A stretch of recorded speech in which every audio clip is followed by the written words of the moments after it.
Hey, Captain Chris Myers here. One of the common questions I get about fly casting, especially from beginners, is where should I stop the rod? Should I stop it at 2 o'clock? Should I stop it at 1 o'clock? Should I stop it at 10 o'clock in the front? And I always encourage people never to think about casting using a clock system, because it works fine if I'm casting straight overhead. For example here, maybe this could be called 10 and 2. But what happens when I start casting over here? This has nothing to do with that same time. Most of the time I cast over here, which again has nothing to do with that 10 and 2 that I showed you on the first one. So if you're thinking about a clock, you're locking yourself into one certain type of cast. I prefer not to cast straight overhand like this unless I'm doing demos and making loops real easy to see, because now every time that thing is coming right by my ear, if it has a hook on it, sooner or later, no matter how good you are, you're going to catch yourself in the back or the head. So most of the time my rod is positioned out here at 45-degree angle. Now with a 9-foot rod, the fly and the fly line are over 9 feet away from me. Very little chance I'm going to get hooked unless I do that with a strong wind blowing into my casting side. But for normal conditions, I'm casting out here. Now, where I'm stopping this rod in the back depends on how much line I have outside the tip of the rod. Because for a short cast, it's going to be a short stroke. So here's my short cast. You can see where this rod is stopping. Now, I'm going to shoot out some line.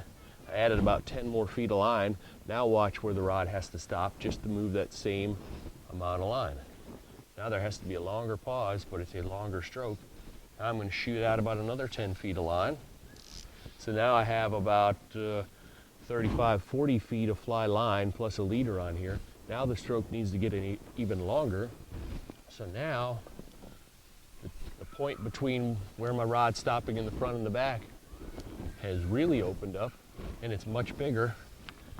So the more line I let out, the farther and farther that rod has to come back. So there's no way I could tell someone, here's exactly where you stop the rod.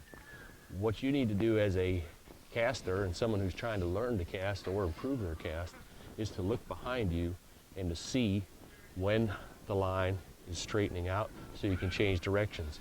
If you're making much too short of a cast, you're going to get a closed or tailing loop. You can see my video on that.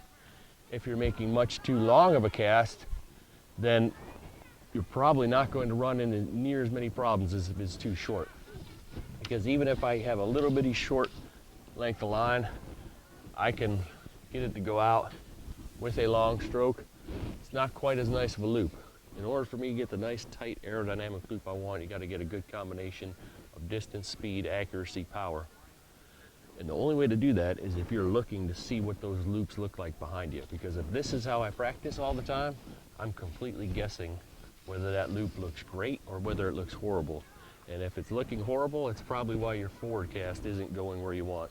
So I always encourage you, when you're casting, practice to look behind you. So if I add even some more line on here, so now when we get out over the 50-foot range, you can see how much more. So I'll pick it up, add some line. So now you can see how much farther that stroke length is. So you never want to think about where's the fixed point where I have to stop it, because it's never going to be the same when you're using various lengths of line. Watch behind you when you cast. Don't think about a clock. Think about how far do I need to go to get that line to make a tight loop and straighten out. If it isn't working, you need to change the distance until you get it just right. For Central Florida Sight Fishing Charters, this is Captain Chris Myers.